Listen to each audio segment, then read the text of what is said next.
আসসালামু আলাইকুম। আশা করি সবাই ভালো আছেন। আবারও হাজির হলাম আপনাদের মাঝে নতুন একটা রান্নার ভিডিও নিয়ে। আমি কিভাবে হাঁসের মাংস রান্না করেছি আজ সেটাই আপনাদের সাথে শেয়ার করব।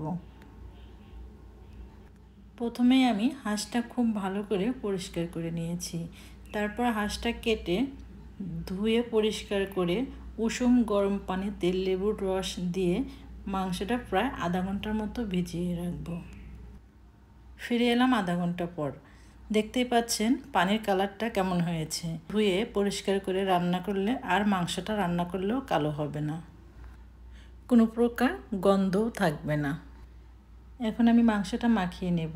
তেজপাতা, দারুচিনি, পেঁয়াজ বাটা, আদা বাটা, জিরা বাটা, রসুন বাটা, আরও দিয়ে দেব হলুদ গুঁড়া, মরিচের গুঁড়া, ধনিয়ার গুঁড়া, লবণ, রাঁধুনি আর মিষ্টি সজের গুঁড়া।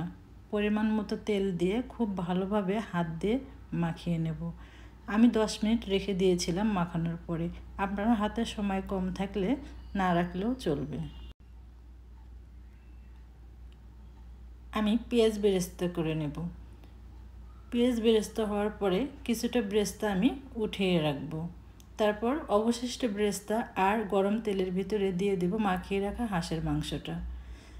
আমি খুব ভালোভাবে এই গরম তেলের ভিতরে মাংসটা নাড়াচাড়া করে ভেজে নেব। যেহেতু আমি কাঁচা মশলা দিয়ে মাখিয়েছিলাম, মশলাটা কষানো হয়নি, তাই আমি খুব ভালো করে প্রায় 5 থেকে 7 মিনিট কষিয়ে নিয়েছি। অল্প পানি দিয়ে ঢেকে রান্না করব আরও কিছু সময়। ফিরে আসলাম 6 থেকে 7 মিনিট পর। এর মাঝখানে আমি আরও 2 থেকে 3 বার নাড়াচাড়া করে দিয়েছি। এখন আমি আবারও নাড়াচাড়া করে অ্যাড করে দেব গরম পানি। খুব বেশি পানি দেব না, যেহেতু মাংসটা আমি 2 বার কষিয়ে নিয়েছি। এ পর্যায়ে অ্যাড করে দেব বেরেস্তা। বেরেস্তা দিয়ে আমি ঢাকনা দিয়ে ঢেকে আরও কিছু সময় রান্না করব। প্রায় 10 মিনিট পর ঢাকনাটা তুলে নাড়াচাড়া করে দিয়ে দেব গরম মশলার গুঁড়ো। গরম মশলার গুঁড়ো দিয়ে আমি আবারও ঢাকনাটা ঢেকে চুলা বন্ধ করে রেখে দেব প্রায় 10 থেকে 15 মিনিট। রেডি হয়ে গেল আমার হাঁসের মাংস রান্না করা।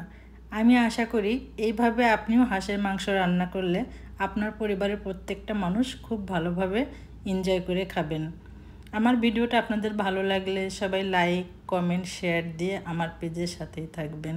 আপনাদের লাইক, কমেন্ট, শেয়ার আমাকে উৎসাহিত করে। সবাই ভালো থাকবেন, সুস্থ থাকবেন। আবারও দেখা হবে অন্যভাবে অন্য কোনো রেসিপি নিয়ে। সবাই আমার জন্য ও আমার পরিবারের জন্য দোয়া করবেন। আল্লাহ হাফেজ।